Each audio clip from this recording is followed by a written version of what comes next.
Okay, so I'm back with part two to the MTSS process entering data into focus. All right, so I'm gonna share my screen. Now, for protection reasons, I pulled my son up. My son's name is Justice. He's in 10th grade. But I pulled him up to use his record, but I'm in a training record to show you how to enter data in focus with MTSS, okay? So I want to let y'all know because I don't want to be violating any rules I get about things, okay? So this is my son that I pulled up here, Justice Barnes, but let's pretend he's an elementary student here at Griffin. All right, so the students, and you know how to get to it, enter the student information in. The next thing you need to do, remember all these tabs at the top? You will go down to SSS and click on that tab. Once you click on the SSS tab, you hear where it says create a new event. You have the scheduled date, event, and then the action. These are really the event and action, the two main parts we're going to be using right here. So when a kid was in tier 1 core and they are struggling, even though you differentiate, they probably got a 504, they're still struggling, need something more. So you say, okay, this kid needs a tier 2 intervention. They need to be in a small group so I can work with them in a smaller setting to kind of help them master some of the skills that they need. So you do that. But so you as a teacher, so let me go in here. First, what I want to do is go here to event and select one. Click on that little blue arrow, right, the white arrow that's in the blue box. And the first thing you need to do is notify the parent. So once you notify the parent once, that's all you need to do for the whole, it's good for the whole school year. And I say that because you might have a kid on a tier 2 reading intervention, but then later discover they might need a math intervention. I guess you would need to do another letter to check it, but I'm gonna show you that in a few minutes. But once you get the letter out, they're on a tier 2 for whatever subject area, that's just suffice. And then you're gonna send another one out if they get on it for a different subject area, you can add that. Otherwise, you can use a tier 2 letter that you already have on file. So the first thing you need to do is do parent notification. So the parent just needs to be notified that their child is on a tier 2 intervention. They were using interventions in the classroom. So you would click on initiate event over here under actions, the purple background, white letters, initiate the event, click it. And then what you would do is wait on it to load. So it comes up and it should say parent multi-tier system of support notification. And here it's the parent and guardian of the child will go here. And then the campus facilitator, that's me. Chantel Harris is your MTSS facilitator. So you type my name in there and you put the date that you complete this form. So today is the 28th of October. And then it just kind of gives you the parent information about what MTSS is in terms of why their kid is in it. And actually read this letter because it gives a better understanding. I'll read it just so it gives a better understanding. The school district utilized the problem-solving model, multi-tier system of support, MTSS, to support students within the instructional settings. MTSS is a process designed to address the needs of all students and serve as an early intervention for struggling learners to prevent long-term academic failure. Staff members meet to review student performance and to identify areas of needed support. A request has been made for the MTSS team to more formally review your child's progress. The MTSS team will be reviewing all available information in order to develop an intervention plan and to make other recommendations as appropriate to better assist your child in making the expected level of progress within the instructional setting. This letter is to provide you with a written notice that the MTSS team will gather data from a variety of sources, including, but not limited to, the student's cumulative file, student health records, teacher reports, other school records, and classroom work. If you have any information that you feel will assist in identifying the need of your child and making effective recommendations, we will greatly appreciate your input. Enclosed, you'll find a parent data form that will assist in the data collection process. Please take a moment to complete the document and return it to your child's teacher using the information below. Okay, so the content areas. So a kid is struggling in reading, you click reading. If they're struggling in math, you got math too. If you know for sure they're struggling both, do it on the form first. Do both, because that way, this is your letter, you'll only send it out one time, that's it. But if you only did reading and then later they start having issues in math, you have to resend the letter out. But for this one, let's say they struggling reading and math for the content area.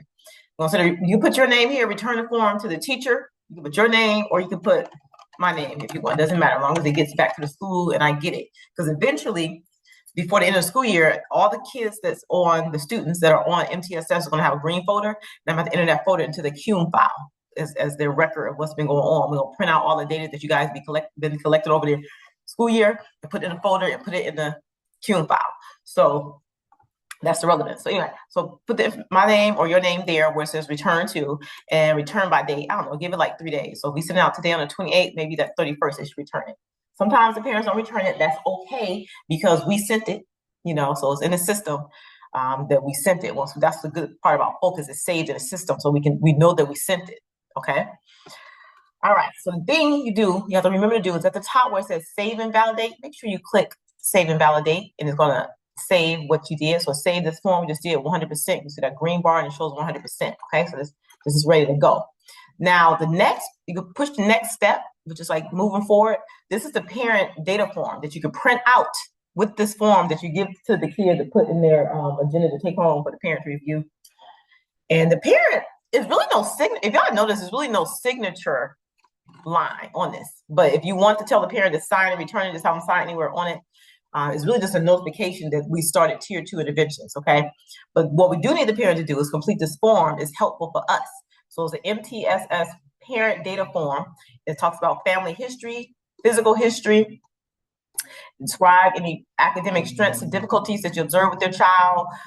It talks about decoding, fluency, comprehension. This is from a parent's perspective, how the kids doing retention, written expression, cognitive, academic ability, handwriting, listening, speaking, and phonological awareness skills. And the parents write any additional information they find is helpful, and they will put their name or sign here and put the date and return that. So once this form comes back, give it to me, and I'll scan it, and we can upload it. And that'll probably be done more towards the end of the school year. But I have all the forms. Let me show y'all. Everything y'all give to me in terms of MTSS, I have it in my big green folder that I have labeled MTSS. And eventually, when I find time, I'm gonna go through and start creating individual files. I already have started creating some individual files and get everything, printed out and ready to go in. But I like to wait closer to the end of the school year because we have more data to print out. But it's in the system, so that's the main way is in the system. Okay. All right. So that's that form. So you go next step, and this is how you upload the file. But you would like scan it and then upload it. All right. So now I'm gonna go back to return to manage student. That's how you get out of this. Return to manage student. And now it shows the parent notification. So then we print that notice out, put it in the agenda, we notify the parent. Okay. We're not going to worry about if we get them back or not. That's okay. We know we sent it out and it's in the system. The next step, go back to events under create new event at the top. And then we need to add academic data collection. Now we haven't done this step because, we was kind of playing catch up with MTSS, but this is really the step that will go here. So academic data collection, initiate event. Once you initiate this event here, you're going to get this form. Now, for those of you who have a tier 3 meeting schedule or that I'm going to schedule, you're going to receive a link from me. So all I do is go up here, highlight that, copy it, and put it in the email. This is where you fill out information about the student. And I feel like this is a good to have, like when you guys do your parent-teacher conferences that you do, you basically, that's part of the tier 2 stuff. You know what I'm saying? You meet with the parent, you're going over data, you're saying where their kid needs more help in certain areas or how to do or what areas they're doing good in, where areas they need improvement in, and then you talk to the parents about it and get input. You're doing a tier 2, and that's part of the tier 2 intervention. When you talking to the parent, let them know, especially if they're in like a small group. You just following up with parent information. So let's say you have a parent-teacher conference, whether the child's on a tier 2 or not. This is a good form to pull up anyway, just the academic data collection, because it gives you a place where you can kind of type what's going on and what y'all collected and what you're doing. So you put the date here, okay? You put the teacher's name here, your name there, what areas of concern, where's the student deficient in, or what are they lacking in? And then you look at characteristics that apply, like classroom interactions with the teacher, like do they try to demand classroom teacher attention? Do they make inappropriate responses? Refuse to follow direction? Work behavior, do they have difficulty following sequential directions? Difficulty working independently? Classroom interaction with peers, do they disturb others? You click all these boxes, whatever apply or add your own under other, okay? And the services received. Some might already have services. They might have speech and language therapy. They might get tutoring through varsity tutoring. They might have physical therapy. You might have them in your small group. I might have in my small group that eventually I want to have really soon. They might get a small group for social emotional stuff. They might have a 504 with accommodations, like whatever it is. They might be an ELL student, an English language learner student, and just put all that here so it's all in one location. And then as the teacher, you put what you observe about the student and what, the areas of concern, what you feel like you need to work on, blah, blah, blah. You put that here. And then here, tier 1 interventions in core curriculum strategies previously implemented. So everything you implement in terms of reading, math, writing, social studies, science. This is what I've been doing to work with your child to help them get better at this. You know, we practice this in class. I'll pull them out one-on-one and make sure they got it. I make sure I'm reiterating directions. Whatever you're doing in the class to differentiate, just click the button, whichever area they needed help in, and write your little description there. And then here is talking about tier 1 strategies previously implemented. So it can be any of these strategies, whatever you implement to help your student be successful in class, that's what you click here.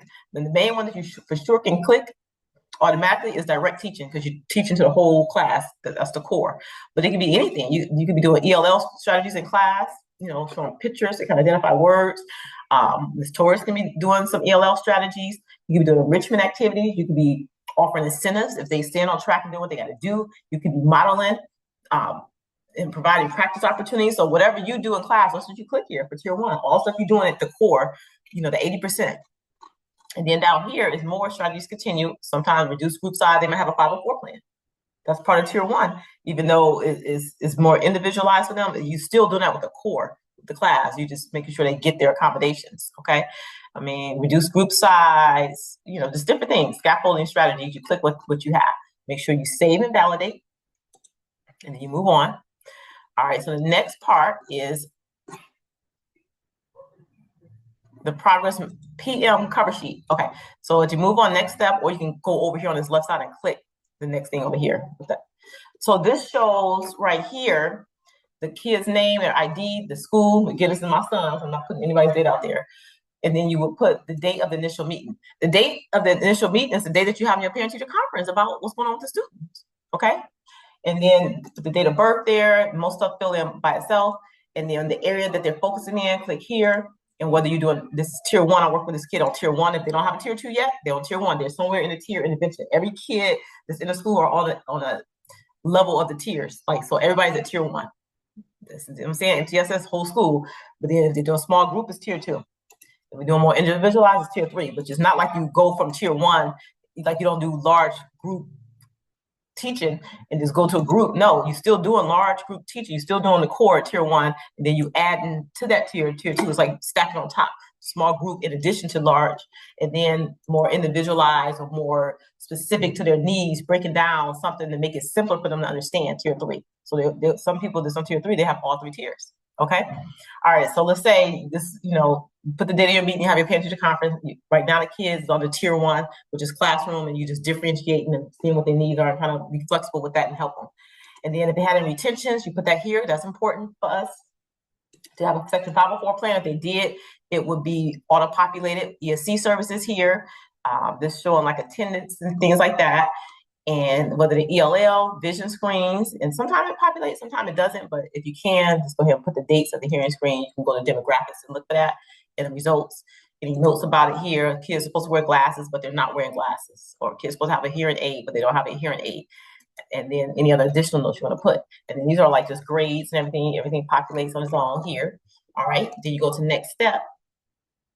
Oh, see, I didn't save my changes. It's important to save because you'd be in all this data. You'd be mad at yourself for not saving. So I'll say, change, would you wish? So I'll say cancel, and I'll go back and save what I did. I'm gonna click save, validate, and say yes, save that. Okay.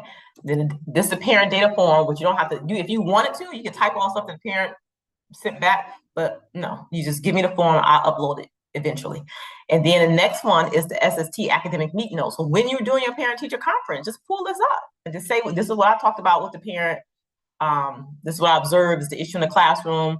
Johnny is not listening to follow directions. When redirected, he has temper tantrums and he's crying. Just put whatever it is. And then you can say, well, these are the good things about Johnny. When Johnny is on task, he gets good grades, blah, blah, he can't focus. Make sure you put good with the bad. Because you want, you know, as a parent, think about if you're a parent, how you want someone to talk to you about your child.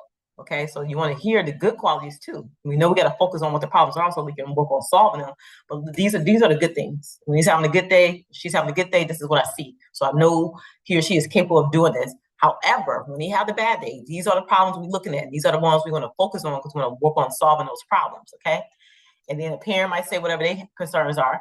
And then if they have any relevant medical information, oh, my child was diagnosed with ADHD, and they give you like the thing showing that, or, I'm in the process of getting them tested, write that here, write any relevant stuff there, because if we're going to look at ESC services, that might be important if we're going to look at other health impaired, okay, for example.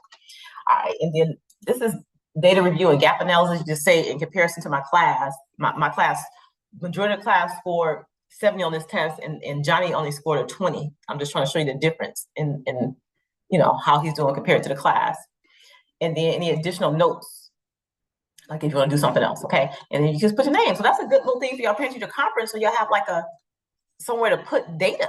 So you can use this academic data collection form when you have your meetings with your parents, and just put everybody's names there, and then put the date, and then you can just say, if it was held online, meeting was held online, nobody had to sign. But if not, just print that out and let everybody sign it, and that's your proof, your fidelity that you contacted the parent, met with the parent, and went over what needs to go over as far as how their child is performing and what needs to be done. Okay, so you can use this tier 1 when you do your regular parent-teacher conferences, and they just on a tier 1, which is large, which is every student's on a tier 1. See what I'm talking about? So just use this form. This is what we mean when we say MTSS is a framework. You're already doing this stuff. We're just putting this in one central location so you can have it and it'd be easy to come back to. Okay.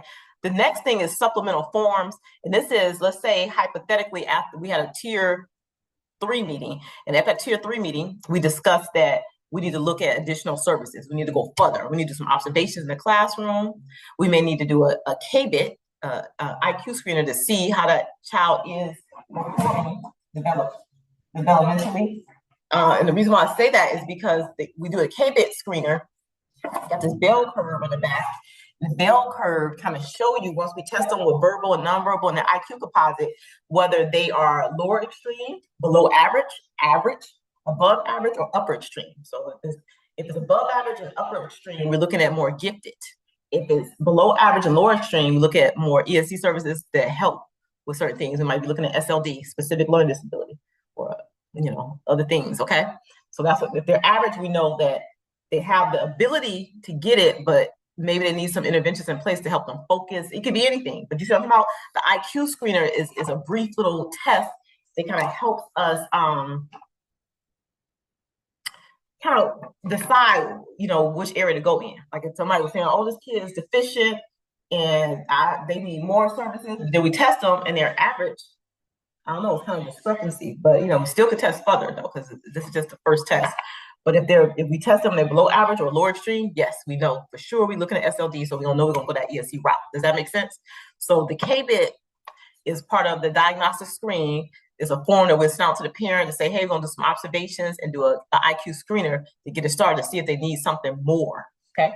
All right, that's what this is. So that's later, that's really for me to do, but I'm just showing y'all. We do observations and things like that. And here's where you upload files. Okay, now return to manage student, go back here now. Return to manage students. Now we got the parent notification that your child on MTSS. We got academic data collection, which can be done at any point, because this is any kid is on any tier. Tier 1 is a tier. So when you do your parent-teacher conferences, just do academic data collection. It helps, like, you put the data in one location, and it helps when you do have to put them on a tier 2. If you do, all the information is there. Like, we know that, you had this meet on this date. That's what you discussed with the parents, what you worked on, and to see if they made improvements or not.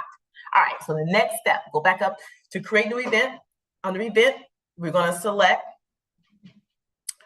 what we're going to select is A3, academic PM intervention plan. So this kid that we talking about here, Justice is going to be on a tier 2 intervention for small group. So that's why we sent that letter out, okay? So now I'm going to click A3, academic PM intervention plan, and going to say initiate event. And then that's going to pop in, okay? And then once that pops in, we got this whole long stretch of stuff to enter, right? But you don't really have to enter all this stuff, but I'm gonna show you how to get it started and then what happens. So this is PMP intervention plan for academic goals. So let's say Justice, we know he was struggling in reading, and we struggle in reading. We're gonna do a small group, tier 2, and we're gonna have the basic concern. What's happening? He's struggling with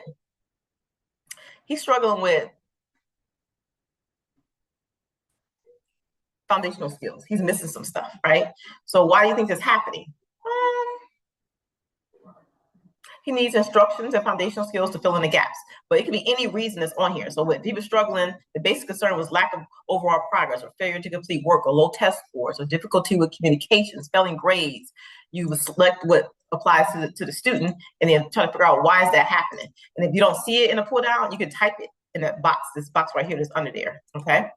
All right, the goal is, what do we say you're struggling with? Foundational skills and reading. So we're gonna say he has issues with, let's see what we're gonna say he has issues with. Let's see for a second.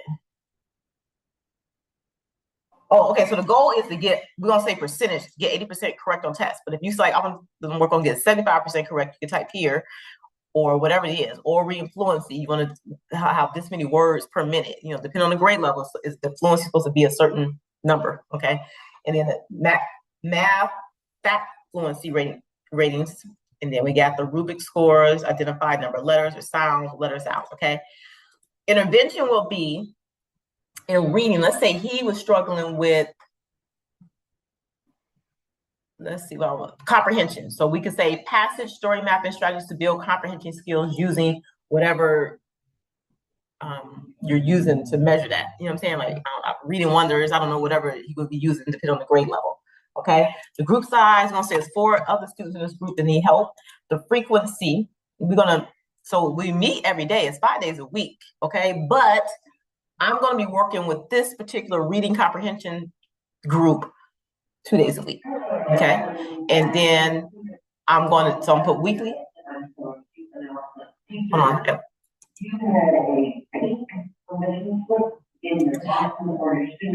Hold on. And then I'm gonna say we're gonna do this for 10 minutes. No, I'm sorry.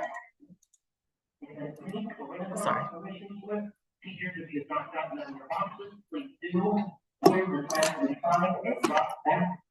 Listen to the announcement.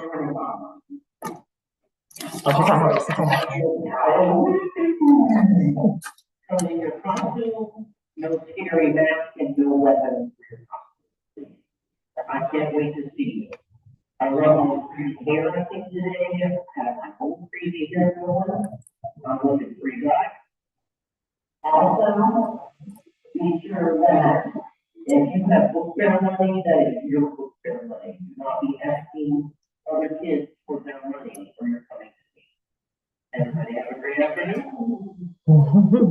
Okay, so we're gonna say that we're doing it weekly. We're gonna do this particular group 2 times a week, and we're gonna do 15 minutes per group, but it can be however many minutes you do. And the location is gonna be small group in the classroom. You're doing two a small group in the classroom. So when it's somebody's classroom, you're gonna be doing a small group in. Okay. Let's see what else they have. Let's see what other options they have. Oh, they have a small group intervention room, so you can select that if they're going outside somebody else's classroom to work on something, or other classroom space, computer lab, cafeteria. So yeah, I mean, I just say to keep it uniform, small group classroom, but you do small group intervention room, they're going outside your classroom, there's somebody else doing it. Whoever's doing the intervention, we'll put that over here too. So anyway, progress monitoring tool, how are you gonna monitor it? So most people do about class or content area tests. So based on the things, the interventions we're working on to enhance their skills in a small group, we'll still take the classroom test because we're still doing large classroom counseling tier 1, not counseling, large group tier 1 core academic stuff. We're still doing that, but then we're adding to it with the tier 2. So you can use the regular test to test for whatever you're working with them on individually, but you can also make up your own test for that group and try to get like weekly data for that to see if they're making progress within that group. Sometimes that's better instead of using the larger classroom test because it'll cover a range of different things, so it's not really measuring what they're supposed to be focused on. So you can make your own little test or rubric to kind of measure the skills to make sure they're getting it. So you can say classroom or content area test, or you can say there's a closed passage comprehension test. You got comprehension tests. So it can be one you make up, comprehension test right here. Then you make awareness, depending on what it is, but he had reading comprehension. So we're gonna say comprehension test, okay? So find some tests with some system or one that you make up, and then you test them to kind of see if they're making progress. The score type, you can do percentage, raw, Lexile, or scale score. I'm gonna say percentage. And the person responsible, it'd be you or whoever's doing the small group, okay? So I'm gonna put my name here, Chantel Harris, and then The begin date was when you start the tier 2, the end date in the school year. And then we do follow-up date, you do that later, follow-up date and follow-up notes. So make sure though, you come back and you click on save, you would do all the work and not have it saved. You know it's saved because this chart thing generates down here, reading, and it says comprehension test. And I say, I want Justice to get at least 80% on his comprehension test. So I'm establishing a baseline. So then once this is here now, so now this is all there, it's saved. So all you have to do after you do your groups, just write your data stuff down. When you test them, you just come back, oh yeah, I tested him on the 29th. He got a 75, enter. When you push enter, it saves it. I tested him on the 30th. He got 78. And I tested him on the 31st, and guess what? He got an 80. So that's my data. So it shows what the baseline is, and it shows the red is what the student score is, okay? Now, you can make it better if you the other 4 people that's in the other 3 that's in a group with Justice, you can take their scores and average it. So take the 4, add it up, divide it by the number of people in the group and average. So say on average, they were making like, I don't know, I'm making up something, 80 for this one. And on average, they were doing like 70 on this one of the 4 in the group. And the average, they were making like 69. So it kind of give you a clearer idea of how everybody, their peer group is doing, the one that's working with them in a small group. Okay. All right. So that's that. So see, and that's it. And it saves automatically. And then let's say, well, Justice is struggling reading, and we come back and you realize later, a month later, he's struggling math. All you got to do is go up here, just add math here, then add, first I'll scroll back over. At the tier, I'm gonna do a tier 2 for math with him too. I noticed that he's struggling with some stuff here, some grade level concepts. Why I think it is, he needs to increase academic engagement. And so what we're gonna do, same thing. I'm gonna do some type of test for him. Once I do my small group to test his knowledge, the intervention I'm gonna use direct instruction, number sense, using manipulatives, okay, or be more detailed down here. The group size is 3 of them in this group, and I'm gonna meet with them. I'll meet with them 3 times a week. And put the weekly right here, hold on. And it's, about 15 minutes. And then location again, it'd be small group classroom or wherever we want to put. And then here, progress monitoring tool, we're going to use for the math, I'm going to say class or content area test, test I'm going to make up, or test that I have as far as, one of the programs I'm working with. And then score type, I'm going to do percentage. Person responsible is going to be me again. Okay, so remember I said earlier, like when you do that parent letter, if you are there initially struggling reading math, you can just put that on both. But if you come back and add math, you have to go back and do another parent letter and put that. Now we do a math as the MTSS tier 2 also. Okay, so look, now we added the math and make sure we saved it. Now it's there. Now you see the math there too. So we got reading and math. Same thing with the data. What's my baseline? I want them to get at least 75% on the test, and then start entering data. That's how it works. Okay, so to get out of this part in the system, you go return to manage student. And so now we see we got the parent notification, the academic data collection, which you should be doing at tier 1. Like when you have parent teacher conference, I'm telling you, it's a good form to use. It just covers you because you showing that you met on this day. And this is what y'all went over. And then academic PM intervention plan is there. And to look at it, just click on view. That's how you look at it. At the end of the school year, we're going to lock all these plans once all the data is entered. Right now, you just keep it open. You don't lock it, but eventually you will lock it. All right, so that's how you do a tier 2 intervention plan within FOCUS. And that's what we have. In terms of tier 3, when we do have a tier 3, that's when I get involved. If you notice, okay, this kid is still struggling academically, we're doing tier 1 core, we did a tier 2 small group, and he's still struggling. So they need something more. So when we have our MTSS PLCs, that's when you reach out to me and say, yeah, they need more. And so we start looking at more services, like getting a diagnostic screener done to do a KBIT to test to see how they're functioning. And then we might do some observations in the classroom to kind of see if maybe it's a behavior thing, maybe, whatever we see, we write it down in observation, because you need that in order to go to the next steps if we're going to look at ESC. And when we look at ESC services, it's checklists that we have to go by. So a more common one is SLD, specific learning disability. Here, I don't know if you guys can see that form. SLD looks for 2 observations, review of existing data, and that data collection part, the academic data collection, hearing vision screening, interventions, 2 of them, at least 2 interventions, typically a tier 2 and a tier 3. Okay. That's for SLD. That's if they're, you know, they need more. And the other one that's common is other health impaired. They look at observations. They look at attendance, hearing, vision, intervention progress. They just need 2 general ed interventions with fidelity, with the GRAS, which is in the system, it's done for us. And there's more stuff we need as far as like the evaluation process, like parent consent for evaluation, medical examination report, and educational evaluation. And with SLD, you definitely need the gap analysis. So you got to have a comparison to the other students in the class. Initial consent for evaluation, academic evaluation, summary report analysis. But this is something different. I just want to tell y'all that. The reason why this is important, because it helps with this process if we are going to look at ESC. And it helps us keep our data all central to where we are, okay? And then it's easier to look up when we have the tier 3 meetings. At the tier 3 meetings, I will schedule those. So you just email me, call me, really email me. Email is better because both email me, call me, or tell me at the MTSS meeting, and I'll get like a list going that I started in our MTSS meetings this past month, where we just give me a date and time that works for you, and I'll start scheduling those meetings, get that together, because there's paperwork that I have to do too to get ready for those meetings. And then we'll have the meeting, and at the meeting, most likely we'll sign permission to do a diagnostic screen, which is a K-bit if they're struggling academically, and then get some observations in. Sometimes if it's like we have a lot of students that's already tier 3 from last year, those when we're trying to rush it.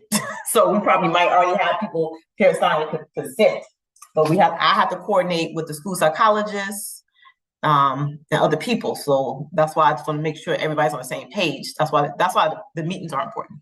Okay. All right. So that's that. This is the second half of it, and hope it made sense. And I'll do more videos with MTSS2 for you guys. All right. Let me stop sharing first off, and let me stop